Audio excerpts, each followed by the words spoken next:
हमारे घर में बहुत सी ऐसी चीज़ें हैं जिन्हें नियमित रूप से बदलने की ज़रूरत है और ऐसी बहुत सी चीज़ें हैं जिन्हें हम बार बार बदलना पसंद नहीं करते हैं। उदाहरण के लिए कई लोग टेलीविज़न की पोजीशन, एक फूलदान, एक फ़ोटो फ्रेम या ड्राइंग रूम में एक ही स्थान पर सजावटी सामान रखना पसंद करते हैं। जहाँ तक बेडरूम में चादरों और तकियों के कवरों का सवाल है, और उन्हें अक्सर इसलिए बदल दिया जाता है क्योंकि उन्हें साफ रखने की ज़रूरत होती है।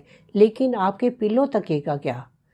हम समय समय पर अपने तकिए के कवर बदलते रहते हैं, लेकिन हम कितनी बार तकिए बदलते हैं?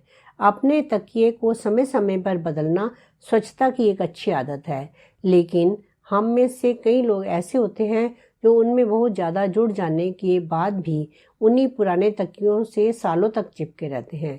जबकि पुराने तकिए बाहर से हानि रहित लग सकते हैं और अंदर जो हैं वह हमें बहुत नुकसान पहुंचा सकता है। आपको विश्वास नहीं होगा कि तकियों में कितने प्रकार के कीटाणु होते हैं। 2 साल बाद हमारे तकिए कितने गंदे और असुरक्षित हो जाते हैं। ये समझाने के बाद एक प्रमुख वायरोलॉजिस्ट ने लोगों को चिंतित कर दिया है।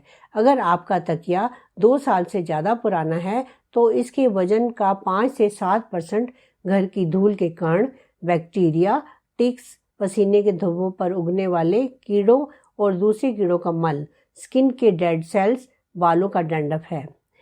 जिन घरों में पालतू पशु हों वहाँ यह समस्या कुछ ज़्यादा हो सकती है। तकिए को बार बार बदलना एक परेशानी की तरह लग सकता है, लेकिन ज़्यादा पुराने तकिए एलर्जी का रिएक्शन, स्किन ब्रेकडाउन और मांसपेशियों में दर्द को बढ़ा सकते हैं। कुछ लोगों के लिए उन एलर्जेंस के पास सोने से नाक बहने या भरी हुई खुजली वाली त्वचा और आंखों में जलन हो सकती है, जो नींद को भी डिस्टर्ब कर सकती है।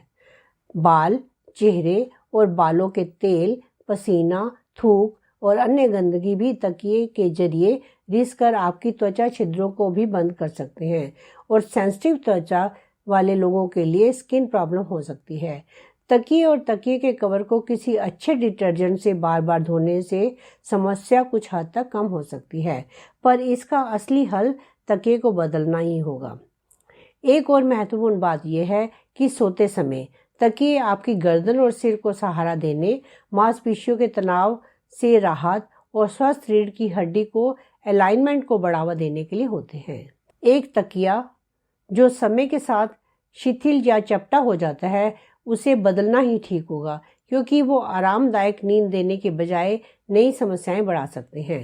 दिन की दौड़ धूप के बाद रात में आराम की नींद लेना अच्छे स्वास्थ्य के लिए बहुत ज़रूरी है। अपने तकिए से प्यार कीजिए और 2 साल आने से पहले ही इसे बदलिए। हमें पूरा विश्वास है आपको ये वीडियो पसंद आया होगा। इसे सबके साथ शेयर कीजिए और अगर आपने हमारे चैनल को सब्सक्राइब नहीं किया तो सब्सक्राइब अवश्य कीजिए।